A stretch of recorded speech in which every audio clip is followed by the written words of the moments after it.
এ সন্তানের দল, মা বাবার বদলা নিয়া যদি কবরে যাও, ওই জাহান্নামের আযাব সহ্য করতে পারবা না। এ যুবক সন্তান, এখন সময় আছে মা বাবার খেদমত করিয়া নিজের জীবনটাকে সুন্দর করে নাও। আল্লাহ তাআলা বলেন, ওয়ালা তানহারহুমা ওয়া কুল লাহুমা কওলান কারীমা। এর সন্তানের দল, ওই মা বাবার সাথে শিষ্টাচারপূর্ণ কথা বলো। ওই মা বাবাকে সুন্দর সুন্দর কথা বলিয়া মা বাবার কলিজাটা শান্ত করে দাও।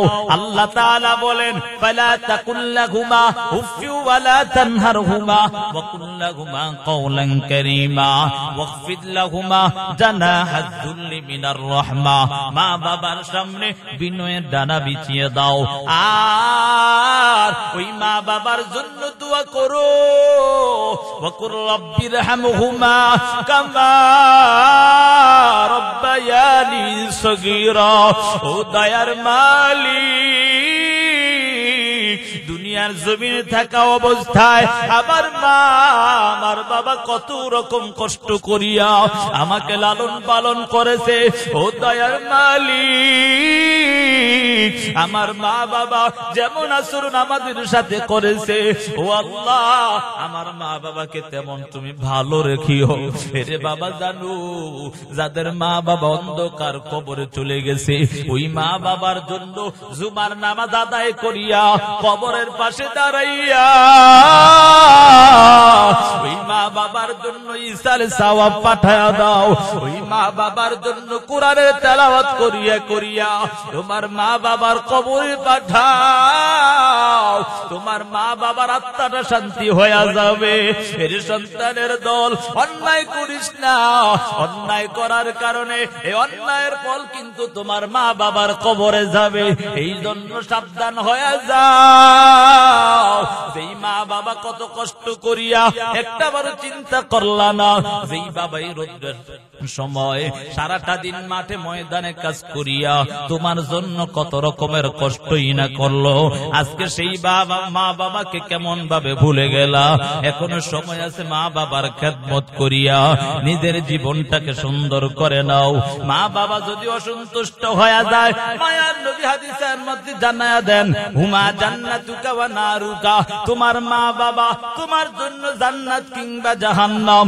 যদি সন্তুষ্ট থাকে জান্নাত পায়া যাইবা, আর যদি অসন্তুষ্ট হয়ে যায় তাহলে জাহান্নাম অবধারিত হয়ে যাবে। এরে বাবা, বেনামাজি নাফরমান গুনাহগার হইয়া যদি কবরে যাও, মায়ার নবী হাদিসের মধ্যে জানায়া দেন, আল কবরু রাউযাতুম মির রিয়াদিল জান্নাহ আও হুফরাতুম মিন হুফারিন নার। মায়ার নবী হাদিসের মধ্যে বলে, যদি কেউ গুনাহ নিয়ে কবরে যায়, ওই কবর তার জন্য জাহান্নামের গর্ত হয়ে যাবে। আর নেককার হইয়া যদি কবরে যায়, ওই কবরটা তার জন্য জান্নাতের বাগান হয়ে যাবে। মা বাবার অবাধ্য হইয়া বেনামাজি নাফরমান হইয়া যদি কবরে যাও, ওই কবরের দুই পাশের মাটির চাপ, এক পাশের হাড়গুলো অপর পাশে ঢুকে যাবে। কবরের মধ্যে 70 থেকে 99টা সাপ এমন ভাবে ধ্বংসন করতে থাকবে, 70 গজ নিচে চলে যাইবা। হাদিসের মধ্যে আসছি, ওই সাপ যদি দুনিয়ার জমিনে একটা বার শ্বাস পালাইতো, তাহলে কিয়ামত পর্যন্ত কখনো গাছপালা তরুলতা জন্মাইতো না। এর যুবক সন্তান, ও পর্দার আড়ালের মা গো, আর অন্যায় করো না। মায়ার নবী একদিন ঘরে বসিয়া বসিয়া কান্না করে। কন্যা ফাতেমা তাকাইয়া দেখে মায়ার নবী কান্না করে। কন্যা ফাতেমা ডাক দিয়া বলি, ও আব্বাজান বলো, তোমার মা বাবার কি কথা কি তোমার স্মরণ হয়ে গেছে? এই জন্য কি তুমি কান্না করো কিনা? নবী বলে, না না, তাহলে নাকি আমার মা হযরত খাদিজার কথা স্মরণ হয়ে গেছে। কারণ দুঃখের দিনের সাথে ছিল আমার মা। ওই যে হেরা ঘর মধ্যে আপনি ইবাদতে কাটাইতেন, ওই সময় আমার আমার মা আপনার জন্য নাস্তা নিয়ে কত কষ্ট করিয়া করিয়া যাইতো। ও নবী আমার, এই জন্য কি আপনি আমার মায়ের কথা স্মরণ করিয়া কান্না করেন? বলে না না, নাকি আমার দুই সন্তান আপনার আদকলিজার টুকরা দুই নাতি হাসান হুসাইনের জন্য কান্না করি?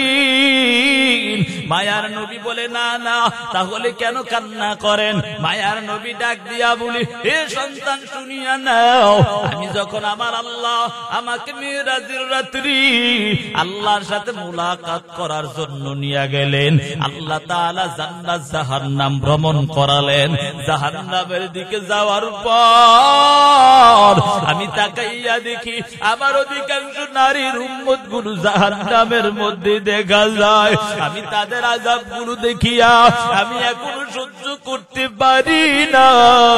এরে মা বোনেরা, আজকে কত রকমের অন্যায় কাজে লিপ্ত হয়ে গেছো, আর অন্যায় করো না। দুনিয়ার স্বাভাবিক একটু চাহিদা মিটানোর জন্য কত রকমের অন্যায় কাজে লিপ্ত হয়ে গেছো। মাওলার আযাব কিন্তু বড় ভয়ঙ্কর। কন্যা ফাতেমা ডাক দিয়া বলি, ওরে আব্বা জান বলো, তাদের সেই আযাবটা কি একটু জানতে চাই। মায়ার নবী ডাক দিয়া বলে, আমি একদল নারীদেরকে তাকায়া দেখলাম, তাদের চুলগুলোকে ঝুলাইয়া আগুনের উপরে ভাবে ঝুলাইয়া রাখা হয়েছে। আগুনের তাপে তাদের মাথার মগজগুলো টাস টাস টাস টাস করে পিঠে যাচ্ছে। মায়ার নবীকে ডাক দিয়া বলে, এরে আব্বা জান বলো, তাদের এই আযাবটা হওয়ার কারণটা কি? বলে, দুনিয়ার জমিনে থাকা অবস্থায় তারা পর্দা করে চলতো না, মাথার চুলগুলো পরপুরুষের সামনে দেখায়া দেখায়া চলতো। আল্লাহ তাআলা এই কারণে তাদেরকে আযাব দিয়েছে।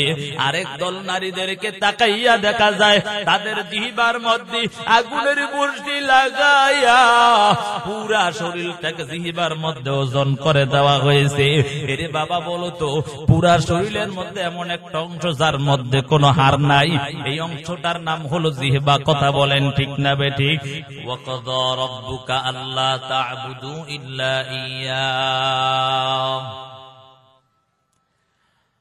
ওয়া বিল ওয়ালিদাইনি ইহসানা। আল্লাহ বলেন, আমি আল্লাহ অবশ্যই তোমাদেরকে দুনিয়ার জমিনে পাঠালাম, অবশ্যই আমি আল্লাহর ওই ইবাদত করবা। অন্য কারো গোলামি করা যাবে না, অন্য কারো ইবাদত করা যাবে না।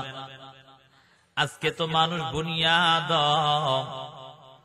আল্লাহর ইবাদত বাদ দিয়া গায়রুল্লাহর ইবাদত করতেছে। বলে, হুজুর কেমনে আবার গায়রুল্লাহর ইবাদত করে? এটা বুঝার দরকার আছে না নাই? মুয়াজ্জিন আযান দিছে, হাইয়া আলাস সালাহ। যুবক সন্তান বৃদ্ধ বাবা মসজিদে না গিয়া দোকানপাটে আড্ডায় লিপ্ত হয়ে গেল। যুবক সন্তান ও বৃদ্ধ বাবা, তুমি আমার আল্লাহর হুকুম পালন করলা না, তুমি শয়তানের হুকুম পালন করলা। তাহলে বোঝা গেল আল্লাহর ইবাদত বাদ দিয়ে শয়তানের ইবাদত করেছে। কথা বলেন ঠিক না বেঠিক? আল্লাহকে বাদ দিয়ে গায়রুল্লাহর ইবাদত করছে, কি করে না? কথা কয় না। বুঝেন নাই কথা? আমার কথা কি আপনারা বুঝেন নাই? এমন কে আছেন বুঝেন না? দিয়ে হাত তোলেন তো। সবাই বুঝেন তো? না বুঝলেও বলবেন যে হুজুর এই কথাটা মনে হয় আমার সাথে মিলে না, নাকি? হয়তো এমন হয় মাঝে মাঝে। আল্লাহ আমাকে আর আপনাকে সকলকে বুঝার তৌফিক দান করুন, সকলে বলে আমিন। তাহলে আল্লাহকে বাদ দিয়ে কার ইবাদত করি? গায়রুল্লাহর ইবাদত।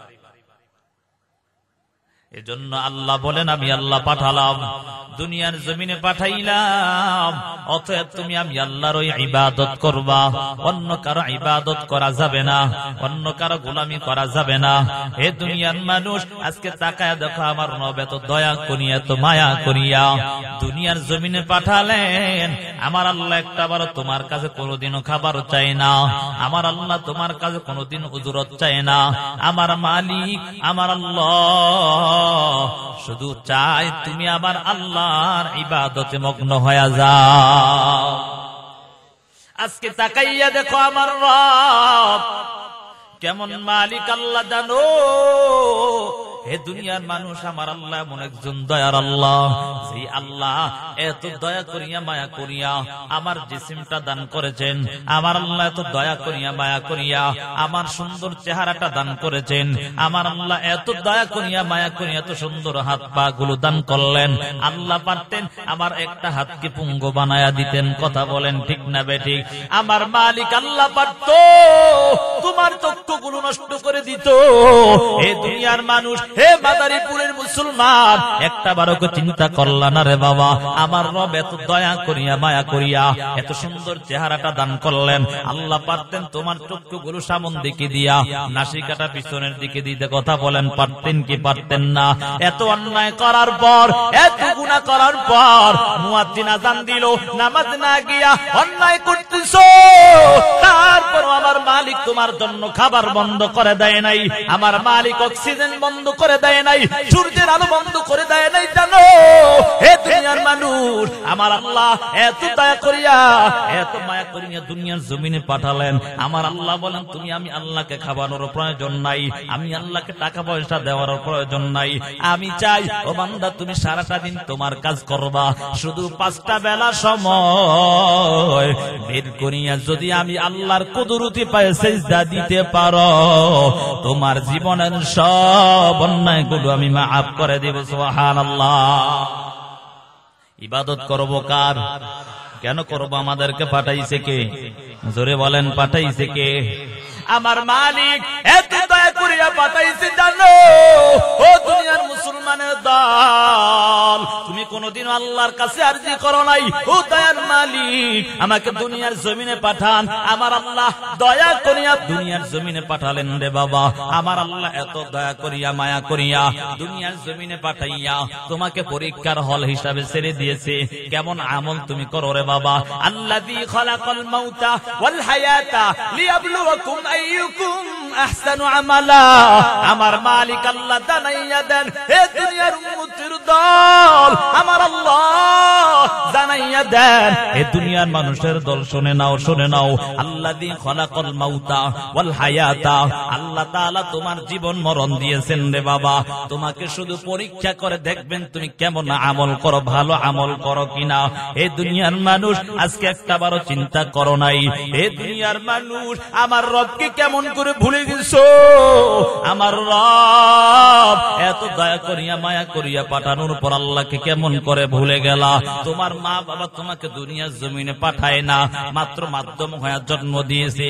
ওই মা বাবাকে যদি রাগটা করে একটা দিন মা বাবা বলে ডাক দেওয়া বন্ধ করে দাও, মা ডাক দিয়া অন্যের কাছে গিয়া বলে আমার সন্তান আমাকে মা বলে ডাক দেয় না, বাবা ডাক দিয়া বলে আমার সন্তান আমাকে বাবা বলে পরিচয় দেয় না, মায়ের মনে বড় কষ্ট, বাবার মনে বড় কষ্ট হয়ে যায়। কেন?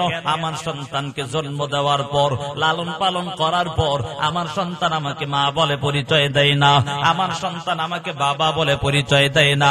এর যুবক সন্তান, ও বৃদ্ধ বাবা, ও পর্দার আড়ালের মা গো, একটাবারও তো সেই চিন্তা করলা না? তোমার মা মাত্র তোমাকে জন্ম দিয়েছে, বাবা তোমাকে জন্ম দিয়েছে, সেই মা বাবাকে একটাবার রাগ করিয়া ডাক না দিলে মা বাবা কত কষ্ট পাওয়া যায়। আমার রব, আমার মালিক এমন একজন আল্লাহ, যে আল্লাহ দুনিয়ার জমিনে পাঠালেন। আমার আল্লাহ এই কথা বলেন নাই, হে দুনিয়ার বান্দা বান্দির দল, তোমার মাকে মা বলে ডাক দেওয়া বন্ধ করে দাও, তোমার বাবাকে বাবা বলে ডাক দেওয়া বন্ধ করে দাও। আল্লাহ বলে তোমার মাকে মা বলে ডাক দাও, আমি আল্লাহর কোনো বাধা নাই। তোমার বাবাকে বাবা বলে ডাক দাও, আমি আল্লাহর কোনো বাধা নাই। তবে আমি আল্লাহ চাই তুমি তোমার মাকে মা বলে ডাক দেওয়ার পর, তুমি তোমার বাবাকে বাবা বলে ডাক দেওয়ার পর, আমি আল্লাহকে একটা বার যদি আল্লাহ বলি ডাক দাও, আমি আল্লাহ তোমার জীবনের সব অন্যায়গুলো মাফ করে দিব। এ যুবক সন্তান, এজন্য সময় আছে, তওবা করে নাও। আল্লাহর আযাবের ভয়টা অন্তরে ঢুকাইয়া নিজের জীবনটাকে সুন্দর বানায় নাও রে বাবা। আল্লাহ তাআলা এই জন্য জানায়া দেন, ওয়াকাদা রাব্বুকা আল্লা তা'বুদু ইল্লা ইয়্যা ওয়া বিল ওয়ালিদাইনি ইহসানা।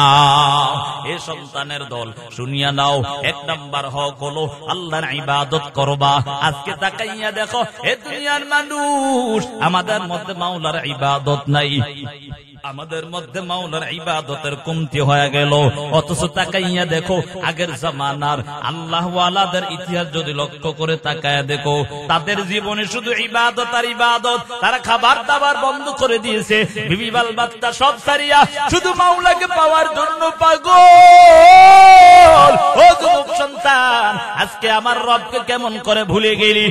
আল্লাহ তাআলার একজন বান্দি ছিল, কুরাইশ বংশের একজন আল্লাহর বান্দি ছিল। আল্লাহর এত আশিক, আল্লাহর এত পাগল ছিল আল্লাহর বান্দি। মাগরিবের নামাজ আদায় করিয়া আল্লাহর পবিত্র কোরআন তেলাওয়াতে মগ্ন হয়ে গেল। এশারের আযান দিয়া দিল, এশারের নামাজ আদায় করিয়া কিছু খাবার খাইয়া আল্লাহর বান্দি কিয়ামুল লাইল অর্থাৎ নফল নামাজের মধ্যে দাঁড়ায় গেল। নফল নামাজের মধ্যে দাঁড়াইয়া মাওলার কোরআনের তেলাওয়াত, মাওলার কোরআনের তেলাওয়াত, সূরা ফাতিহা তেলাওয়াতের পর আল্লাহর বান্দি সূরা বাকারা তেলাওয়াত করতেছে। 1 পৃষ্ঠা, 2 পৃষ্ঠা, 3 পৃষ্ঠা তেলাওয়াতের পর মনে মনে চায় একবার রুকু দিবে, না মনের মধ্যে তৃপ্তি পায় না, মনে হয় আরেকটি তেলাওয়াত করলে আরেকটু মজা লাগবে। এক এক করে তেলাওয়াত করতে করতে পুরা সূরা বাকারা শেষ করে ফেললেন। সুবহানাল্লাহ। বলেন তো সূরা বাকারা ছোট না বড়? হ্যাঁ, 3 পৃষ্ঠা, 2.5 পারার মতো কথা বলেন, ঠিক না? সূরা বাকারা তেলাওয়াতের পর আল্লাহর বান্দি রুকু দিবে, এমন অবস্থায় মনের মধ্যে তৃপ্তি মিটে না। আল্লাহর বান্দি কেমন যেন মনে হয় আরেকটু তেলাওয়াত করলে আরেকটু মজা লাগবে। আল্লাহর বান্দি সূরা আলে ইমরান তেলাওয়াত শুরু করে দিলেন। তেলাওয়াত করতে করতে এক পর্যায়ে সূরা আলে ইমরান তেলাওয়াত শেষ হয়ে গেল। মনের মধ্যে তারপর তৃপ্তি মিটে না। আজকে তাকাইয়া দেখো আমার মা বোনেরা সারাটা রাত্র তো কত গুনার কাজে লিপ্ত হয়ে যায়, মোবাইল নিয়ে সেটিং করে ব্যস্ত থাকে। কত মা বোনেরা তার স্বামী প্রবাসে থাকিয়া কত কষ্ট করিয়া করিয়া নিজের জীবনটাকে, নিজের রক্তগুলো পানি করিয়া করিয়া টাকা পয়সা পাঠায় শুধু তুমি ভালো খাওয়ার জন্য। অথচ তাকাইয়া দেখো ওই মা বোনের দল তার স্বামীর সম্পদ নষ্ট করে দিয়েছে। এমন মা বোন আছে না নাই? এই সমাজে নাই? আরে নাই? মা বোনেরা হুজুর রানছি দাওয়াত দিয়া আমাকে বিরুদ্ধে বলতো। হ্যাঁ হুজুর, বিরুদ্ধে না, জাহান্নাম থেকে বাঁচানোর জন্য বলি। কথা বলেন, ঠিক না বেঠিক? আল্লাহ বুঝার তৌফিক দিন। সকলে বলি আমিন। চলবে আলোচনা না শেষ করে দেই? আল্লাহ কবুল করুন। সকলে বলি আমিন। কে কে ফজরের নামাজ পড়বো না? চিন্তা করছেন নিউজে বুঝে না নাকি? কে কে ফজরের নামাজ পড়বো? দুটো হাত তুলে আল্লাহকে দেখাই না রে দেখবীর। দেখেন এবার কে হাত তোলে না, হেরে বাইর করে দিয়ে।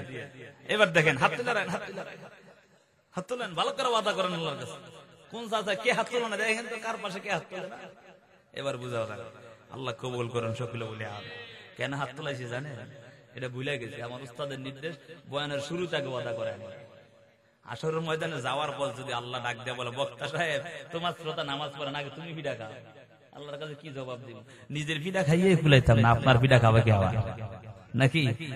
হ্যাঁ, কেউ পিঠা খাবো না, আমরা সকলে জান্নাতে যাবো ইনশাআল্লাহ। আল্লাহ কবুল করেন। সকলে বলি আমিন। নামাজ পড়বো তো ইমাম সাহেবরে জিজ্ঞাসা করা হবে যে হুজুর আগামীকালকে ফজরের সময় মুসল্লি কেমন? তাহলে বোঝা যাবে মাহফিল কবুল হয়েছে। কথা বলেন, ঠিক না বেঠিক? মাহফিলে বয়ান শুনলো, সারাটা রাত বয়ান শুই না, হুজুর এমন বয়ান করছে, সব ফাটাই লাইছে, এমন ফাটান ফাটাই যে হ্যাঁ ফজরের সময় উঠ না উঠা 9টা বাজে উঠছে। হ্যাঁ, এই বয়ানে কোনো ফায়দা আছে? আল্লাহ বুঝার তৌফিক দেন। সকলে বলি আমিন। মেহমানদারির ব্যবস্থা আসেনি ভাই? আছে। তবে একটা সময় দিলাম 10 মিনিট, পরে আর মেহমানদারির দরজা বন্ধ করে দেওয়া হইব নাকি? আমরা যারা ওয়াজ শুনছি তাদের জন্য তো মেহমানদারি, যারা পরে আইবে হেগোর জন্য মেহমানদারি না নাকি? রাগ করছে? আল্লাহ কবুল করেন। সকলে বলি আমিন। আমি পর্দার এই পাড়ার মুসলমানদেরকে বেশি ভালোবাসি, এজন্য এদিকে বেশি আশা হয়, এজন্য ভালোবাসি, এজন্য একটু বেশি বলবো। রাগ করবেন আপনারা? রাগ করার সুযোগ নাই। রাগ করলেও বলবো, না বললেও বলবো, কারণ ভালোবাসার মানুষকে বলতেই হয়। কথা বলেন, ঠিক না বেঠিক? আল্লাহ কবুল করেন। সকলে বলি আমিন। এজন্য বাবা আজকাল আমরা তো জীবনটা ধ্বংস করে দিয়েছি, অথচ আল্লাহ আমাদেরকে পাঠাইছেন আল্লাহর ইবাদতে মগ্ন হতে পারলাম না। মা বোনেরা আজকে জীবন ধ্বংস করে দিয়েছে, অথচ শুধু মোবাইলের মধ্যে পড়ে জীবনটা ধ্বংস হয়ে গেছে। কথা বলেন ঠিক না বেঠিক? এই মোবাইলে ধ্বংস করে, যে মোবাইল ভালো আছে খারাপও আছে। বলে হুজুর আপনারা কেন ভালো, তাহলে মোবাইল চালান। আরে মোবাইল তো ভালো খারাপ সব মিলিয়ে আছে, আপনার ইচ্ছা আপনি কোন দিকে যাচ্ছেন। কথা বলেন ঠিক না বেঠিক? এজন্য আজকাল আমার মা বোনেরা বেশি মোবাইলে ধ্বংস হয়েছে, যুবক সন্তান মোবাইলে ধ্বংস হয়ে গেছে। কথা বলেন ঠিক নেই? এই যুবক মোবাইলের বাদে পড়িয়া মারে গালি দেয়, বাবারে গালি দেয়। আছে না নাই এমন যুবক? এই সমাজে এমন যুবক নাই? আরে নাই, থাকলো আল্লাহ ভালো বানায় দেখ। সকলে বলি আমিন। বনি ইসরাইলের আল্লাহর বান্দি সূরা আলে ইমরান তেলাওয়াতের পর মনের মধ্যে মজা শেষ হয় না। আল্লাহর বান্দি তেলাওয়াত করতে করতে কিতাবের মধ্যে পাওয়া যায় এক পর্যায়ে কেমন যেন পুরা কোরআন শেষের দিকে সুবহানাল্লাহ কে যেন আওয়াজ দেয়, হে আল্লাহর বান্দি তাড়াতাড়ি ফজরের নামাজ, তাড়াতাড়ি নামাজ শেষ করে দাও, ফজরের সময় হয়ে যাচ্ছে। আল্লাহর বান্দি নামাজটা শেষ করিয়া দুইটা হাত মাওলার কাছে উঠাইয়া বলে, ও দয়ার মালিক, ও দয়ার আল্লাহ, এটা আপনি কেমন রাত্র দিয়েছেন, যেই রাত্রটার মধ্যে আমি দুইটা রাকাত নামাজ পড়ে মজা পাইলাম না। এরে বাবা, আজকে তাকাইয়া দেখো তাদের ইবাদত কেমন ছিল। আমার আর আপনার ইবাদত, নফল ইবাদত তো দূরের কথা, ফরজ নামাজে ঠিক মতো আদায় করি না। কথা বলেন ঠিক না বেঠি? এজন্য বাবা আমার রব আল্লাহ পাঠাইছে, আল্লাহর ইবাদত করে নাও। এক নাম্বার হক হলো আল্লাহ বলেন আমি আল্লাহ পাঠালাম, আমি আল্লাহর ইবাদত করবা। দুই নাম্বার হক ওয়া বিল ওয়ালিদাইনি ইহসানা। আল্লাহ বলেন দ্বিতীয় নাম্বার হক হলো মা বাবার প্রতি ইহসান করো, মা বাবার প্রতি দয়া করো। কার প্রতি? কথা কয় না। আমরা এখানে কেউ আসছেন এমন মা বাপ ছাড়া আসছেন? হ্যাঁ, এমন আছে কেউ? তবে আল্লাহ পারে। কথা বলেন ঠিক না বেঠিক? আল্লাহ মা বাপ ছাড়া সন্তান দিতে পারেন? দিছেন আল্লাহ নবীর? কথা কয় না, দিছে না? আল্লাহ সব পারে, ছেলেকে মেয়ে বানাইতে, মেয়েকে ছেলে বানাইতে সব আল্লাহ পারে। তবে আল্লাহর এটা নিজাম না। কথা বলেন ঠিক না বেঠিক? একটা নিয়ম আছে, পদ্ধতি আছে, সে অনুযায়ী আল্লাহ দেশ চালায়, দুনিয়া চালায়। কথা বলেন ঠিক না বেঠিক? তাহলে আল্লাহর কাছে সব অসম্ভবকে সম্ভব করার মালিক কে? জোরে বলেন কে? না কোন বাবা? হ্যাঁ, কোন বাবাই কোন অসম্ভবকে সম্ভব করতে পারে? সাবধান, অসম্ভবকে সম্ভব করার মালিক কে? জোরে বলেন কে? আজকাল তাকায় দেখেন এই কোরআনের মজলিস, মুসলমানের খবরও নাই। অথচ আজকে যদি কোন হিন্দুদের যদি এমন অনুষ্ঠান হইতো, পূজা হইতো, তাইলে দেখতেন যে অবস্থা, মুসলমানের ছেলেমেয়ে সব এদিকে আছে। কথা কয় না ঠিক নি? হাইরে পড়া কপাল জাতি, মুসলমানের জাতি পড়া কপাল। অথচ তাকাইয়া দেখেন একজন অন্য ধর্মের লোক আমগো মাহফিলে আসছে, আর আমি আর আপনি যদি তাদের পূজা অনুষ্ঠানে না যাই, তাহলে হ্যাঁ অনুষ্ঠান সুন্দর হয় না। কথা বলেন ঠিক নি? কথা বলে না, আছে না নাই? সাবধান, ধ্বংস হয়ে যাবে। আল্লাহ হেফাজত করে, সকলে বলি আমিন। এরে যুবক সন্তান, এজন্য আল্লাহ বলেন আমি আল্লাহ দুনিয়ার জমিনে পাঠালাম, আমি আল্লাহর ইবাদত করবা। দ্বিতীয় নাম্বার হক হলো ওয়া বিল ওয়ালিদাইনি ইহসানা, মা বাবার প্রতি ইহসান করো, মা বাবার প্রতি দয়া করো। এ সন্তান, কেন দয়া করবা জানো? তোমার মা বাবার মাধ্যম হইয়া তুমি দুনিয়ার জমিনে আসলা। আল্লাহ তাআলা তোমাকে মা বাবার মাধ্যম করিয়া দুনিয়াতে পাঠালেন। যেই মা 10 মাস 10 দিন গর্ভধারণ করিয়া তোমার জীবনে কত কষ্ট মা করেছে জানো? এর সন্তানের দল, তুমি যখন তোমার মায়ের উদরে আসলা, ওই দিন থেকে মায়ের স্বাভাবিক খাবার দাবার বন্ধ হয়ে গেল। যেদিন থেকে মায়ের উদরে আসছো, ওই দিন থেকে তোমার মায়ের স্বাভাবিক চলাফেরা বন্ধ হয়ে গেল। যেই দিন থেকে মায়ের উদরে আসলা, ওই দিন থেকে তোমার মায়ের স্বাভাবিক ঘুম সবকিছু বন্ধ হয়ে গেল। সবাই এক টেবিলে খাবার খায়, তোমার মাও এক টেবিলের মধ্যে বসে গেলেন। হঠাৎ করে তাকাইয়া দেখে সবাই খাবারের টেবিলে দেখা যায়, মা বিছানার মধ্যে পড়িয়াই দেখছে, দেখ গড়াগড়ি করে। ডাক দিয়া বলা হয়, তুমি কেন খাবার খাও না, একটু জানতে চাই। তোমার মা ডাক দিয়া বলবি, ও স্বামী আমার, ও আত্মীয় স্বজনরা শুনে নাও, আমার পেটের মধ্যে বড় যন্ত্রণা শুরু হয়ে গেছে, আমার যন্ত্রণা আর সহ্য হয় না, আমার খাবার দাবার কিছুই ভালো লাগে না। এর সন্তানের দল, যেই দিন থেকে উদরে আসছো, বড় হওয়ার আগ পর্যন্ত সব তোমার মায়ের স্বাভাবিক চলাফেরা বন্ধ হয়ে গেল। আজকে সেই মাকে কেমন ভাবে কষ্ট দাও, সেই বাবাকে কেমন ভাবে কষ্ট দাও। আল্লাহ তাআলা এই জন্য বলে, রে বাবা, মা বাবার খেদমত করিয়া নিজের জীবনটাকে সুন্দর করো। হে যুবক সন্তান, মা বাবার দোয়া ছাড়া কেউ কোনো কিছু হতেই পারে না রে বাবা। জমানার ইমাম আহমদ বিন হাম্বল নাম শুনছেননি? মুসনাদে আহমদ শরীফের লেখক ছিলেন, হাম্বলি মাযহাবের ইমাম ছিলেন। মাযহাব কয়টা? ধরে বলেন কয়টা? হানাফি, শাফিঈ, হাম্বলি, মালিকি। এক নাম্বার হলো ইমাম আজম আবু হানিফা রাহিমাহুল্লাহ। আমরা যার মাযহাব গ্রহণ করেছি, অর্থাৎ হানাফি মাযহাব, শাফিঈ মাযহাব, হাম্বলি মাযহাব, সেই হাম্বলি মাযহাবের ইমাম হলো ইমাম আহমদ বিন হাম্বল। ইমাম আহমদ বিন হাম্বল কত বড় ইমাম জানো? মুসনাদে আহমদ শরীফের লেখক ছিলেন ইমাম আহমদ বিন হাম্বল, যার মধ্যে 40,000-এর ঊর্ধ্বে হাদিস লিপিবদ্ধ রে বাবা। সেই মুসনাদে আহমদ শরীফের লেখক হলেন ইমাম আহমদ বিন হাম্বল। একদিন রাত্র গভীর সময় বাসার মধ্যে আসিয়া তাকায় দেখে বাসার দরওয়াজাটা খোলা দেখা যায়। খোলা পাইয়া ইমাম আহমদ বিন হাম্বল ঘরের মধ্যে ঢুকে গেলেন। তাকাইয়া দেখে জ্বলন্ত কোনি মা ঘুমে আচ্ছন্ন হয়ে গেল। সন্তান চিন্তায় পড়ে গেল, যদি আমি আমার মায়ের কাছে শিয়া যদি আমি একটু আওয়াজ করি মায়ের ঘুমটা নষ্ট হয়ে যাবে। এই জন্য ইমাম আহমদ বিন হাম্বল আস্তে আস্তে করে মায়ের পায়ের কাছে গিয়া বসে গেলেন। মায়ের পায়ের কাছে বসিয়া, এরে বাবা, আপনাদের কাছে প্রশ্ন করে জানতে চাই, দেখবেন পায়ের মধ্যে যদি একটু কোনো কিছু দিয়ে আঘাত করে সুরসুরি লাগে কি লাগে না? কথা বলেন, লাগে কি লাগে না?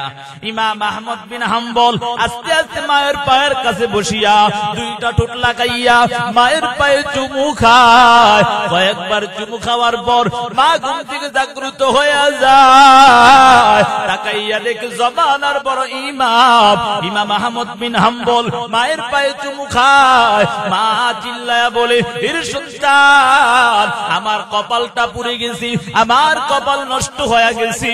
তুমি না জমানার বড় ইমাম, তুমি কেমন করে আমি মায়ের পায়ে চুমু খাইলে একটু জানতে চাই। ইমাম আহমদ বিন হাম্বল বলে, আল্লাহর জাত সিফাতের কসম, ওরে মা, আমি দুনিয়ার জমিনে মানুষের কাছে ইমাম হতে পারি, তবে মা তোমার কাছে এখনো ইমাম হতে পারি নাই। এরে বাবা, মা ডাক দিয়া বলে, এরে সন্তানের দল, ও ইমাম আহমদ বিন হাম্বল, তুমি যদিও আমার কাছে ইমাম হতে পারো নাই, তবে সন্তান তুমি শুনিয়া নাও, তোমার জবান দ্বারা আবার মাওলার কুরআন বের হয়, তোমার জবান দ্বারা মায়ার নবীর হাদিস বের হয়। হাসরের ময়দানে যাওয়ার পর আবার মালিক আল্লাহ যদি ডাক দিয়া বলি, এরে আমার বান্দি, তোর পায়ের মধ্যে আমার প্রিয় বান্দার জবান কেন লাগলো? আমি আমার মালিকের কাছে কি জবাব দিব? এই কথা বলার পর ইমাম আহমদ বিন হাম্বল ডাক দিয়া বলে, এরে মা, তুমি কি জানো? আমি দুনিয়ার কারো পায়ে চুমু খাই না, আমি আমার স্বয়ং জান্নাতের মধ্যে চুমু খাই। কারণ মায়ার নবীর হাদিস পড়েছি, ক্বালান নবী সাল্লাল্লাহু আলাইহি ওয়া আলিহি ওয়া সাল্লাম, আল জান্নাতু তাহতা আকদামিল উম্মাহাত, মা বাবার পায়ের নিচেই হলো সন্তানের জান্নাত। এর সন্তানের দল, আজকে সেই মা বাবাকে কেমন ভাবে গালি দাও। আজকে যার মা নাই, যার বাবা নাই, অনেকে ঘরে গিয়া মা মা বলে ডাক দিতে পারবে না, অনেকে ঘরে গিয়া আমার মতো বাবা বাবা বলে ডাক দিতে পারবে না। এরে বাবা, প্রত্যেকটা বয়ানে বাবার কথা স্মরণ হয়। কত বছর এই সময় আমার কলিজার টুকরা বাবা ছিল, কত সুন্দর ভাবে আব্বা বলে ডাক দিত। যতবার ফোন দিত আমাকে বলতো, বাবা তোমাকেও বই জাহানে কামিয়াবি দান করো। এরে বাবা, আজকে 6টা মাস হয়ে যায়, একটা বারো সেই বাবার টেলিফোনটা আমার মোবাইলে বাজে না। এরে বাবা, বাসার মধ্যে গিয়া তাকাইয়া দেখি বাবার রুমটা খালি, বাবার আগের পোশাক গুলো আগের মতো পরে আছে, কিন্তু বাবা নাই। মাঝে মাঝে কবরের পাশে দাঁড়ায়া বুকটা বেঁচে যায়, মনে হয় কবরটা খুঁজে একটু বাবার সাথে যদি কথা বলতে পারতাম। এর সন্তানের দল, ওই বাবা যাদের হারাইয়া ফেলছো তারা বুঝতে পারে সেই বাবা হারা কেমন যন্ত্রণা। আমি বুঝি রে বাবা, আমি নিজেই তাকাইয়া দেখতাম আমার বাবা এত কোটিপতিও ছিল না, মাত্র মাদ্রাসায় কওমি মাদ্রাসায় খেদমত করত, ৫-৬ হাজার টাকার খেদমত করত রে বাবা। ইবরত হাসিল করার জন্য বলতেছে রে বাবা, ঘটনা এমনি বলি না, শিক্ষা অর্জনের জন্য। আমি আমার বাবার তাকাইয়া দেখতাম ছোটবেলা যখন বাবার কাছে আমি পড়তাম, বাবার এত টাকা পয়সাও নাই যে আমরা ৮ জন ভাই বোন ছিলাম, আলহামদুলিল্লাহ কাউকে কোরআন পড়ানো ছাড়া বাকি নাই।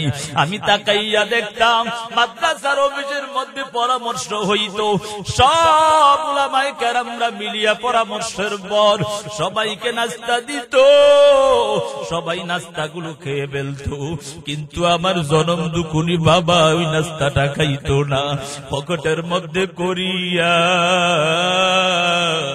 আমার জন্য নিয়ে আসতো।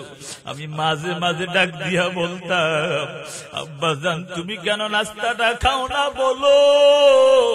ওই সবাই দিন নাস্তা খেয়ে ফেললো, আমার বাবা ডাক দিয়া বলছে, রে সন্তান জানো তুমি যদি না খাও আমি বাবার জবান দিয়া ওই নাস্তাটা যায় না। এর সন্তানের দল ওই জনম দুঃখী বাবা যার অন্ধকার কবরে চলে গেছে, সে বুঝে বাবা হারা কেমন যন্ত্রণা জানো। এর সন্তানের দল ওই মা যাদের হারা ফেলছে, সে বুঝি মা হারা কেমন যন্ত্রণা। এর বাবা যখন তাকাইয়া দেখি দুনিয়ার সব মানুষগুলো স্বার্থের জন্য আমাকে ভালোবাসে, স্বার্থে আঘাত লাগিয়া গেলি সবাই তারায়া দেয়। এরে বাবা তাকাইয়া দেখবা আদরের স্ত্রী এত ভালোবাসে, যদি তুমি কয়টা দিন টাকা দেওয়া বন্ধ করে দাও সেই আদরের স্ত্রী তোমাকে ছেড়ে চলে যাবে। এর সন্তান জানো ওই মা বাবা স্বার্থ ছাড়া তোমাকে ভালোবাসে। যেই মা বাবা তোমার স্ত্রী চায় তোমার হাতে টাকা আছে কিনা, আর তোমার আদরের মা বাবা চায় পেটটা তোমার ক্ষুধা রয়েছে কিনা। এর সন্তানের দল আজকে যারা সেই মা বাবাকে হারায়া ফেললা, তারা বুঝে মা বাবা হারা কেমন যন্ত্রণা। এজন্য সময় আছে সন্তানের দল ওই মা বাবার খেদমত করিয়া নিজের জীবনটাকে সুন্দর বানায় নাও। ও সন্তানের দল, জীবনে কত এমন সন্তান দেখলাম ওই মা বাবার সাথে অন্যায় করিয়া জীবনটা ধ্বংস হয়ে গেছি, আর জীবনে কত এমন সন্তান আমি তাকায়া তাকায়া দেখলাম মা বাবার দোয়া নিয়ে বড় বহুদূর এগিয়ে গেছে রে বাবা। আমি নিজেই তো আমার নিজের প্রমাণ। বাবা প্রত্যেকটা দিন দোয়া করতো, 2টা বছর ক্যান্সার রোগে আক্রান্ত হইয়া 16-17 লক্ষ টাকা বাবার পিছনে শুধু খরচ করলাম। বাবা মাঝে মাঝে ডাক দিয়া বলতো, রে সন্তান আর জীবনে দরকার নাই, জীবনে যা করছো সব শেষ করে ফেলেছো। আমি বলতাম, রে বাবা জীবনে রক্ত এক ফোঁটা শরীরে থাকার পরও আমি তোমাকে কখনো অবহেলা করতে পারি না। বাবা সব সময় দোয়া করত। রে বাবা এখন তাকাইয়া দেখি আমার এলিম নাই, আমল নাই, আমি আপনাদের সামনে বসার যোগ্যতা আমারও নাই। রে বাবা শুধু মা বাবার দোয়া নিয়ে এতটুকু আগায় গেছি রে বাবা। এই জন্য সময় আছে মা বাবার দোয়া না, ওই মা বাবা দোয়া করবি আমার আল্লাহ তোমাকে বহু বড় বানায়া দিবে। আর মা বাবার অবাধ্য হইয়া যদি চলো, মায়ার নবী হাদিসের মধ্যে জানায়া দেন, ক্বালান নবী সাল্লাল্লাহু আলাইহি ওয়া আলিহি ওয়া সাল্লাম, রিদার রাব্বি ফি রিদাল ওয়ালিদাইন ওয়া সাখাতুর রাব্বি ফি সাখাতিল ওয়ালিদাইন। তোমার প্রতি যদি তোমার মা বাবা অসন্তুষ্ট হয়ে যায়, আমার আল্লাহ অসন্তুষ্ট হয়ে যাবে। আর যদি তোমার প্রতি তোমার মা বাবা সন্তুষ্ট হয়ে যায়, আমার আল্লাহ তোমার প্রতি সন্তুষ্ট হয়ে যাবে। এর সন্তানের দল ওই মা বাবা যদি অসন্তুষ্ট হয়ে যায়, আমার মালিক অসন্তুষ্ট হয়ে যাবে। মালিক যদি অসন্তুষ্ট হয়ে যায়, জাহান্নাম ছাড়া উপায় নাই রে যুবক সন্তান। জীবনে কত টাকা পয়সা কামাইলি, একটা বারো চিন্তা করলা না নিজের সন্তানের জন্য কত কিছুই না ক্রয় করলা, তোমার মায়ের জন্য একটা কিছু ক্রয় করতে পারলা না। এর সন্তান একটা বারো সেই ভাবনা মনের মধ্যে হয় না।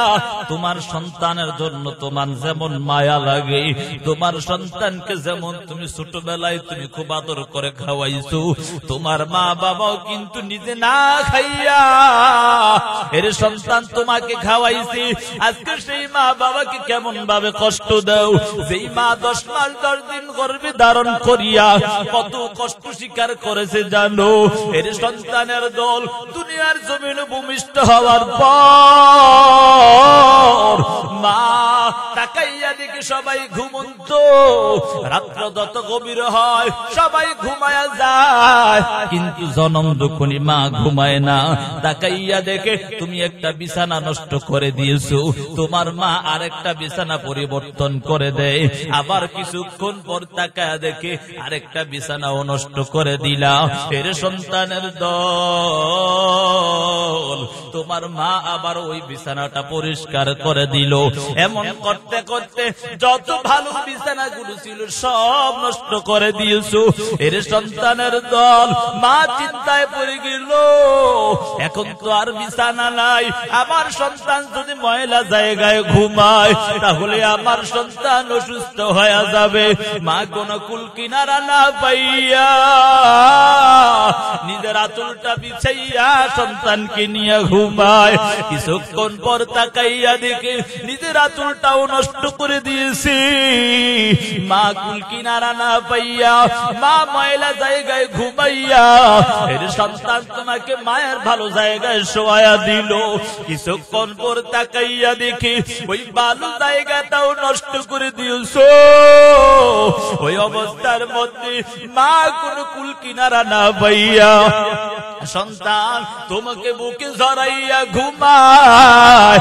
এর সন্তানের দল আজকে সেই মাকে কেমন ভাবে কষ্ট দাও, সেই বাবাকে কেমন ভাবে কষ্ট দাও। একজন আল্লাহর গোলাম মায়ের উদরে আসার পর বাবা দুনিয়া থেকে বিদায় নিয়ে চলে গেল। মা কষ্ট করে করে যখন সন্তান ভূমিষ্ঠ হওয়ার সময় হয়ে গেল, সন্তান ভূমিষ্ঠ হয়ে গেল, মা চিন্তায় পড়ে গেল আমার সন্তান আস্তে আস্তে বড় হবে, আমার সন্তানকে পড়ালেখার প্রয়োজন হবে। এই জন্য মা মানুষের বাড়ি বাড়ি গিয়া কাজ করতে লাগলো। মা মানুষের বাড়ি বাড়ি গিয়া কাজ করিয়া করিয়া আস্তে আস্তে সন্তান বড় হতে লাগলো, পড়ালেখা শুরু করে দিল।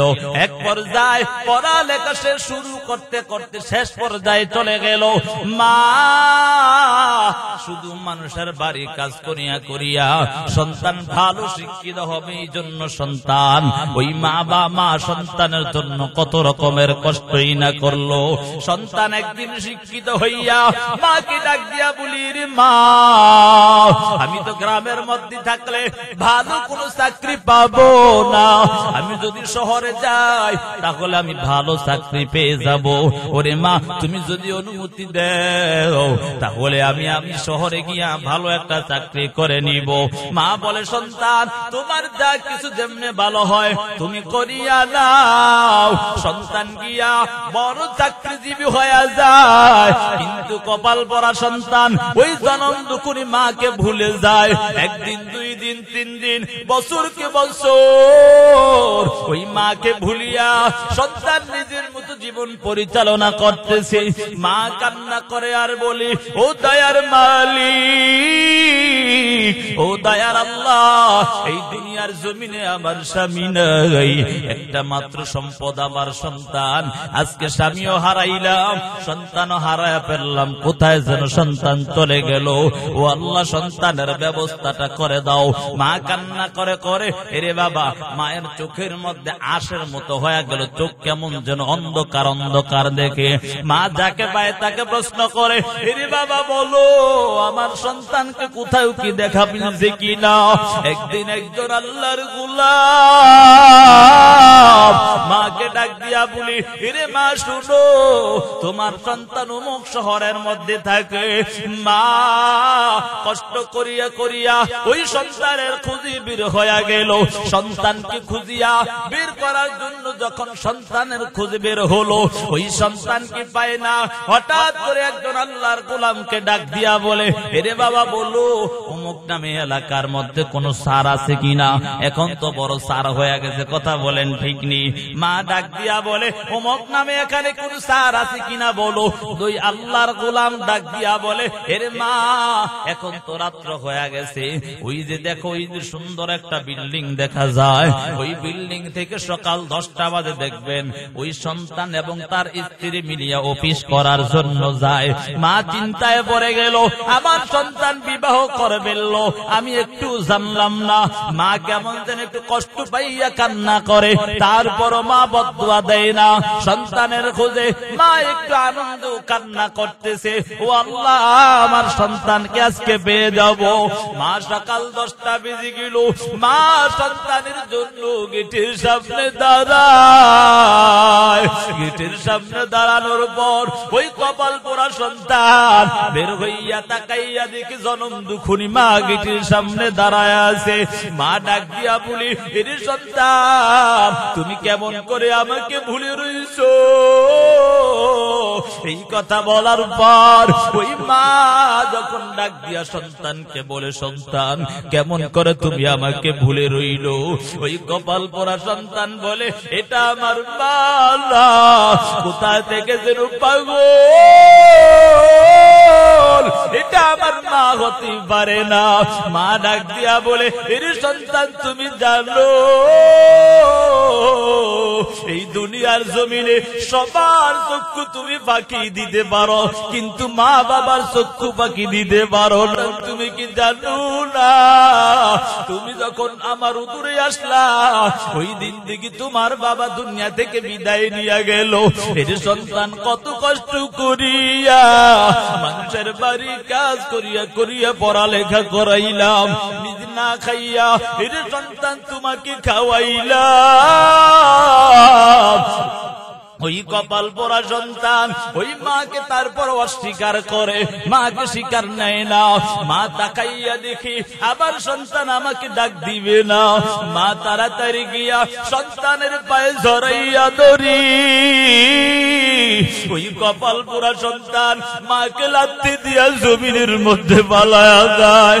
মা অচেতন হইয়া জমিনে পড়িয়া যায়। মা কিছুক্ষণ পর জ্ঞান আসার পর আবারও ডাক দিয়া বলি, এই সন্তান তুমি আমাকে খাওয়ানোর দরকার নাই, শুধু একটা বার তুমি আমাকে মা বলে পরিচয়টা দাও। ওই কপাল পোড়া সন্তান আবার যখন পায়ে জড়াইয়া মা ধরে, ওই মাকে লাথি দিয়া জমিনের মধ্যে দ্বিতীয়বার পালায়া যায়।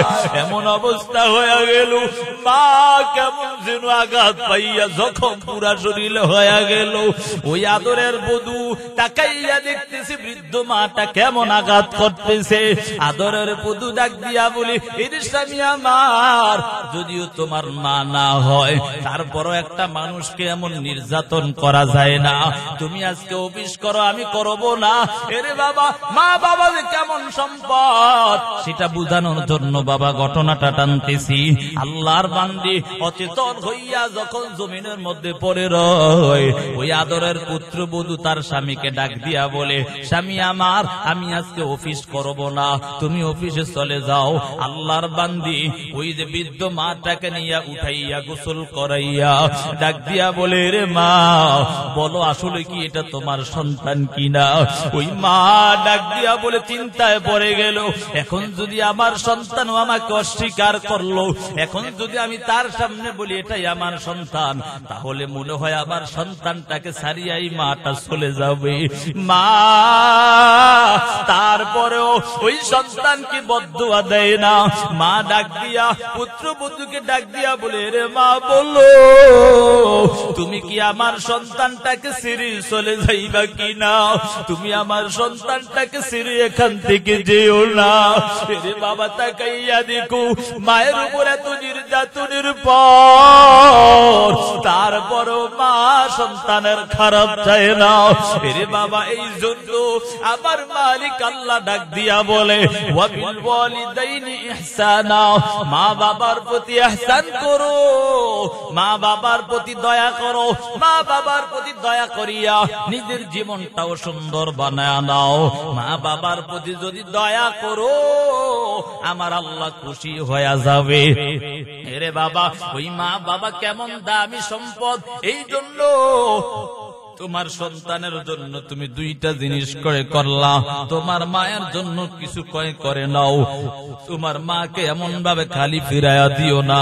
হে সন্তান, আল্লাহ তাআলা তোমাকে আদেশ করেছে মা বাবার প্রতি ইহসান করো, দয়া করো। ওয়াবিল ওয়ালিদাইনি ইহসানা ইম্মা ইয়াবলুগান্না ইনদাকাল কিবারা আহাদুহুমা আও কিলাহুমা। আল্লাহ তাআলা বলে এরে সন্তানের দল, তোর জীবন দশায় তোর মা বাবা কিংবা উভয় জনের একজন যদি বার্ধক্য উপনীত হইয়া যায়, ওই মা বাবাকে ফালা তাকুল লাহুমা উফিউ, ওই মা বাবাকে উপশব্দ বলতে দিও না, বলাইও না। এর সন্তানের দল দেখবা মা বাবা বৃদ্ধ হয়ে গেলে তার মাথার কমন চেষ্টা নষ্ট হয়ে যায়। কথা বলেন ঠিক নেই? দেখবেন তাকায় দেখবেন বৃদ্ধ মানুষ যদি আপনি এখন মাত্র খাবার দিয়েছেন, অন্য কেউ আসিয়া ডাক দিয়া বলে আপনি খাবার খাইছেন কিনা, বলে আজকে একটা সপ্তাহ খাই না। বুঝেন নাই? বৃদ্ধ মানুষ ডাক দিয়ে আপনি সারাদিন হেরে খাওয়ান, সারাদিন পড়ান, সবকিছু মায়ের পিছে লেগেই থাকেন। আরেকজন এসে ডাক দিয়া বলে মা আপনি কি খাইছেন? বলে হইছে আজকে এক সপ্তাহ আমার কোনো খাওয়ান দেয় নাই। এমন হয় না? আর কপাল ভরা সন্তান রাগ হইয়া মায়ের উপর ওই সময় শুরু করে যত রকমের বকা। কথা বলেন ঠিক না বে ঠিক? ওই মা ওই সময় তোমার মা আসলে কমনটা নষ্ট হয়ে গেছে, নষ্ট হয়ে গেছে। কথা বলেন ঠিক না বে ঠিক? বৃদ্ধ হয়ে গেছে, এজন্য মাথার চেঞ্জ আগের মতো নাই। কথা বলেন ঠিক না? এজন্য দেখবেন এ বাবা তোমার মা বাবা যদি বৃদ্ধ হওয়ার পর একটা কথা দুই তিনবার বললে বহুত কষ্ট পাও, রাগান্বিত হইয়া মা বাবাকে ধমক দাও। একটাবারও চিন্তা করলা না তুমি যখন ছোট ছিলা মায়ের হাতে ধরিয়া বাবার আঙ্গুলি ধরিয়া হাঁটছো আর বলছো বাবা এটা কি, বলো এটা কেন হয়েছে, কিভাবে হয়েছে। বাবা তোমাকে আদর করিয়া কত সুন্দর সুন্দর কথার জবাব দেয়। একটাবারও তোমার সাথে রাগান্বিত হয়ে যায় না। কত বুকি জড়াইয়া কত রকমের সুন্দর সুন্দর কথা তোমার সাথে বলেছে রে বাবা। আজকে তুমি যেমন তোমার সন্তানের সাথে বলো, তোমার মা বাবাও কিন্তু তোমাকে তেমন ভাবে সুন্দর ভাবে তোমার সাথে এমন আচরণ গুলো করেছে। তোমার মা বাবা বৃদ্ধ হয়ে যাওয়ার কারণে কমন চেঞ্জ গুলো নষ্ট হয়ে গেছে। এই জন্য ওই মা বাবাকে কষ্ট দেওয়া যাবে না, মা বাবাকে ধমক দেওয়া যাবে না, মা বাবার সাথে অন্যায় করা যাবে না। ফালা তাকুল লাহুমা উফিউ ওয়ালা তানহারহুমা, ওই মা বাবাকে কখনো ধমক দেওয়া যাবে না। ওই মা বাবা একটা কথা দুই তিনবার বললে ধমক দেওয়া যাবে না। মা বাবার বদদুয়া নিয়া কবরে যাস না। এ সন্তানের দল, মা বাবার বদদুয়া নিয়া যদি কবরে যাও ওই জাহান্নামের আযাব সহ্য করতে পারবা না। এ যুবক সন্তান এখন সময় আছে মা বাবার খেদমত করিয়া নিজের জীবনটাকে সুন্দর করে নাও। আল্লাহ তাআলা বলেন ওয়ালা তানহারহুমা ওয়া কুল লাহুমা কওলান কারীমা। এর সন্তানের দল ওই মা বাবার সাথে শিষ্টাচারপূর্ণ কথা বলো। ওই মা বাবাকে সুন্দর সুন্দর কথা বলিয়া মা বাবার কলিজাটা শান্ত করে দাও। আল্লাহ তাআলা বলেন ফালা তাকুল লাহুমা উফিউ ওয়ালা তানহারহুমা ওয়া কুল লাহুমা কওলান কারীমা ওয়াখফিদ লাহুমা জানাহাজ যুল্লি মিনার রাহমা। মা বাবার সামনে বিনয়ের ডানা বিছিয়ে দাও। আর ওই মা বাবার জন্য দোয়া করো। ওয়া কুর রাব্বিরহামহুমা কামা রাব্বায়ানি সগীরা। ও দয়ার মালিক, দুনিয়ার জমিনে থাকা অবস্থায় আমার মা আমার বাবা কত রকম কষ্ট করিয়া আমাকে লালন পালন করেছে। ও দয়ার মালিক, আমার মা বাবা যেমন আচরণ আমাদের সাথে করেছে, ও আল্লাহ আমার মা বাবাকে তেমন তুমি ভালো রেখিও। এরে বাবা জানো, যাদের মা বাবা অন্ধকার কবরে চলে গেছে, ওই মা বাবার জন্য জুমার নামাজ আদায় করিয়া কবরের পাশে দাঁড়াইয়া ওই মা বাবার জন্য ইসার সওয়াব পাঠায়া দাও। ওই মা বাবার জন্য কোরআনের তেলাওয়াত করিয়া করিয়া তোমার মা বাবার কবরে পাঠাও। তোমার মা বাবার আত্মাটা শান্তি হয়ে যাবে। এর সন্তানের দল, অন্যায় করিস না। অন্যায় করার কারণে এই অন্যায়ের ফল কিন্তু তোমার মা বাবার কবরে যাবে। এই জন্য সাবধান হয়ে যাও। যেই মা বাবা কত কষ্ট করিয়া একটাবারও চিন্তা করলা না, যেই বাবাই রোদের সময় সারাটা দিন মাঠে ময়দানে কাজ করিয়া তোমার জন্য কত রকমের কষ্টই না করলো, আজকে সেই বাবা মা বাবাকে কেমন ভাবে ভুলে গেলা। এখনো সময় আছে মা বাবার খেদমত করিয়া নিজের জীবনটাকে সুন্দর করে নাও। মা বাবা যদি অসন্তুষ্ট হয়ে যায়, মায়ার নবী হাদিসের মধ্যে জানায়া দেন, হুমা জান্নাতুকা ওয়া নারুকা, তোমার মা বাবা তোমার জন্য জান্নাত কিংবা জাহান্নাম।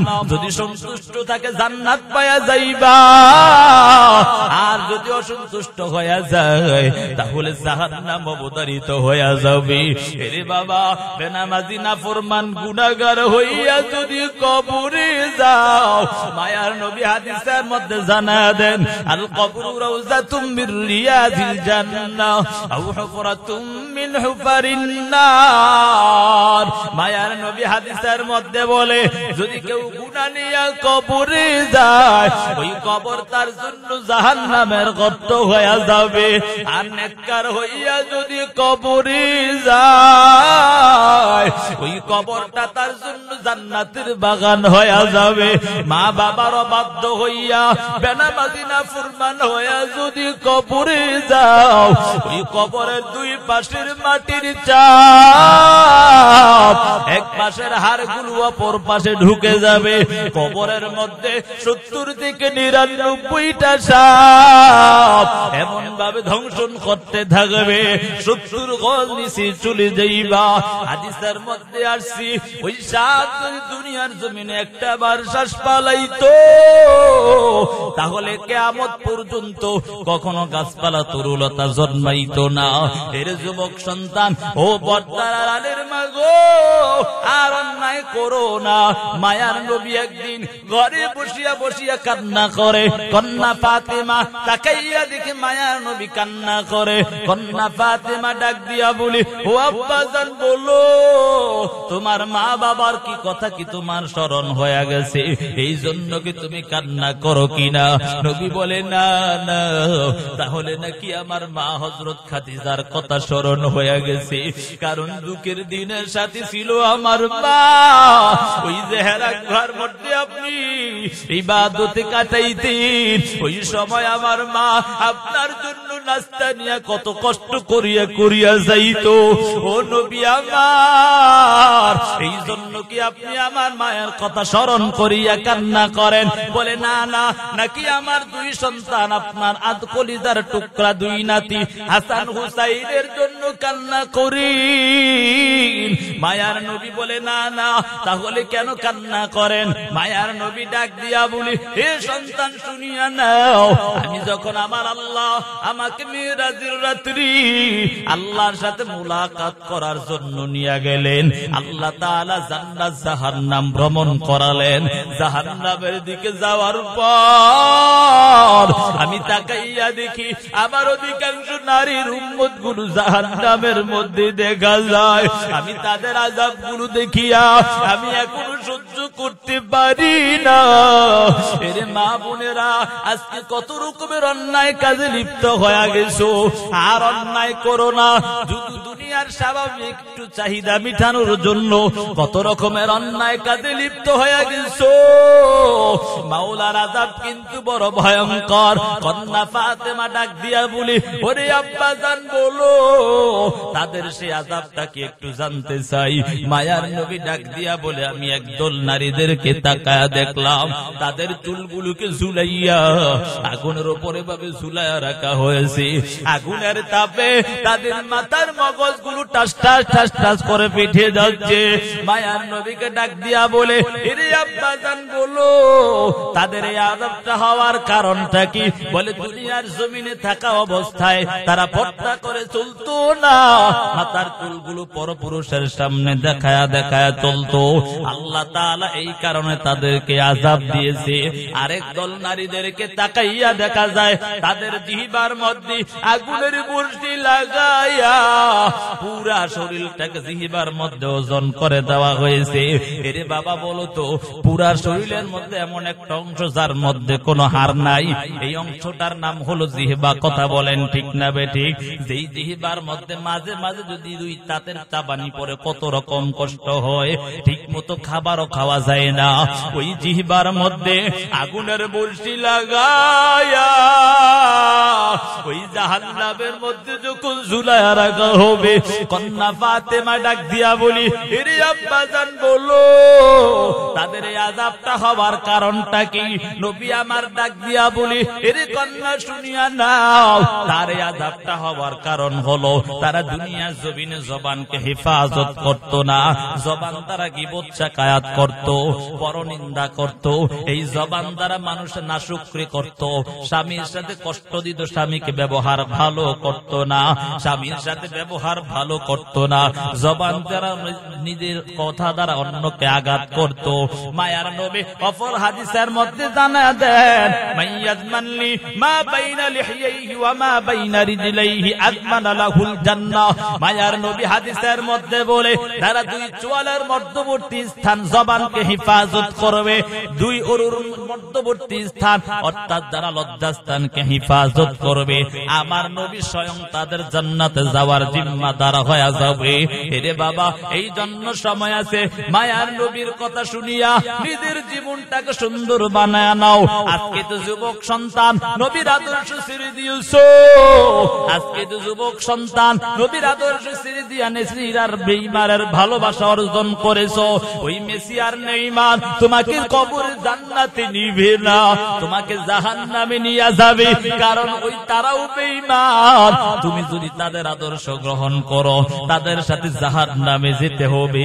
আমার মায়ার নবী কত কষ্ট করিয়া নিজের জীবনটা দিয়া, কত রকম কষ্ট করিয়া তোমার আর আমার জন্য আম্মা জান হযরত আয়েশা সিদ্দিকা রাদিয়াল্লাহু তাআলা আনহা একদিন মায়ার নবীর পিঠ মুবারকের মধ্যে হাত দিয়া তাকা দেখে মায়ার নবীর পিঠ মুবারকে বড় বড় সিঁদুরের দাগ দেখা যায়। আম্মা জান আয়েশা ডাক দিয়া বলে, ও নবী আমার, আপনার কি কোনদিন কোন রোগ হয়েছে কিনা? নবী আমার ডাক দিয়া বলে, এরে আয়েশা, তুমি কি জানো না আমি এমন একজন নবী, যেই নবীর শরীরে মশা মাছি বসাও হারাম ছিল। নবী আমার ডাক দিয়া বলে, আমার কোনদিন এমন কোন রোগ হয় না। আম্মা জান আয়েশা বলে, ও নবী আমার, তাহলে এই দাগগুলো কেন দেখা যায়? নবী আমার ডাক দিয়া বলে, এরে আয়েশা, তুমি জানো না আমি যখন কালেমার দাওয়াত দেওয়ার জন্য ওই তায়েফের জমিনে যাইতাম, ওই বেঈমানরা তাদের ছোট ছোট বাচ্চাদেরকে লেলিয়ে দিত, যাও যাও যাও, ওই যে মক্কা নগরীর দিকে আব্দুল্লাহর বেটা মুহাম্মদ পাগল, তাড়াতাড়ি যাও, পাথর নিক্ষেপ করো, তাকে এখান থেকে তাড়ায়া দাও। এরে বাবা, মায়ার নবী ডাক দিয়া বলে, ওই বেঈমানের সন্তানরা আমাকে পাথর নিক্ষেপ করার কারণে আমার পুরা শরীরে ক্ষত বিক্ষত হয়ে গেল। এর যুবক সন্তান, তারপর মায়ার নবী তাদেরকে বদদুয়া দেয় না। আল্লাহ তাআলা সহ্য না করিয়া, আল্লাহ তাআলা সহ্য করতে না পেরে জিব্রাইলকে পাঠায়া দেয়। জিব্রাইল, যা যা, তাড়াতাড়ি বান্দা আমার নবীর কাছে বলো, যদি বলে তাহলে তায়েফের জমিটাকে উল্টায়া দিবে। আল্লাহ তাআলা জিবরাইল আমিনকে পাঠায়া দিলেন। জিবরাইল আমিন গিয়া বলে, ও নবী আমার, আপনি যদি অনুমতি দেন আমার আল্লাহ এই তায়েফের জমিটাকে উল্টায়া দিবে। নবী আমার ডাক দিয়া বলে, এরে জিবরাইল, না না না, ওই তায়েফের জমিনের মানুষগুলো আমাকে চিনে না, এই জন্য আমার উপর এত নির্যাতন করেছে। যখন চিনবে তারা আর নির্যাতন করবে না। এরে যুবক সন্তান, আজকে সেই নবীর আদর্শ কেমন ভাবে ছেড়ে দিয়েছো, কোরআনের আদর্শটাকে কেমন ভাবে ছেড়ে দিয়েছো, একটা বড় চিন্তা করলা না। নবীর আদর্শ ছেড়ে দিয়া বেঈমানের আদর্শ গ্রহণ করেছো। ওগো নবীর উম্মতিরা হয়ে আজি দিশে হারা, ওগো নবীর উম্মতিরা হয়ে আজি দিশে হারা। কোরআন হাদিসের চলো যখন যাহা চাই মনে, নবী বিনে কে তরাবে ফুল সিরাত মিজানে, নবী বিনে কে তরাবে ফুল সিরাত মিজানে। চলো চলো চলো মুমিন, চলো নবীর সন্ধানে, নবী বিনে কে তরাবে ফুল সিরাত মিজানে, নবী বিনে কে তরাবে ফুল সিরাত মিজানে। নবী আমার জীবন ভরি দিনের লাগি কষ্ট করে, নবী আমার জীবন ভরি দিনের লাগি কষ্ট করে। দান দান শহীদ করিলেন উহুদেরই ময়দানে, নবী বিনে কে তরাবে ফুল সিরাত মিজানে, নবী বিনে কে তরাবে ফুল সিরাত মিজানে। চলো চলো চলো মুমিন, চলো নবীর সন্ধানে, নবী বিনে কে তরাবে ফুল সিরাত মিজানে। এমন এতিম নবী আমার, পিতা মাতা নাই যে তাহার, এমন এতিম নবী আমার, পিতা মাতা নাই যে তাহার। তারপরেও কত মারা মারলো তাকে দুশ্মনী, নবী বিনে কে তরাবে ফুল সিরাত মিজানে, নবী বিনে কে তরাবে ফুল সিরাত মিজানে। এ যুবক সন্তান, নবীর ছাড়া কেউ জান্নাতে যেতে পারবে না। আমার মায়ার নবীর আগে কেউ জান্নাতে যেতে পারবে না। এজন্য যুবক সন্তান, বেঈমানের আদর্শ ছেড়ে দিয়া মায়ার নবীর আদর্শ গ্রহণ করো। মা বাবার খেদমত করিয়া নিজের জীবনটাকে সুন্দর বানায় নাও। জাহান্নামের আযাব সহ্য করতে পারবা না, আল্লাহর কাছে তওবা করো।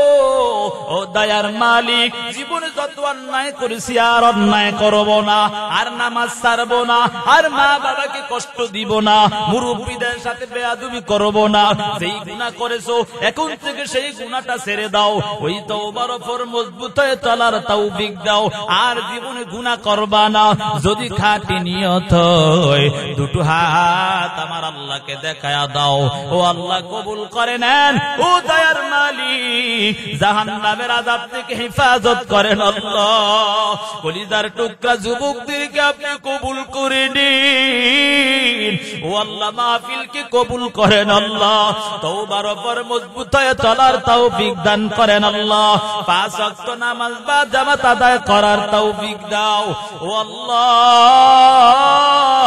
মা বাবার বাধ্য সন্তান হিসাবে কবুল করেন আল্লাহ। আমাদের সকলের তওবাকে কবুল ও মঞ্জুর করেন, আমিন।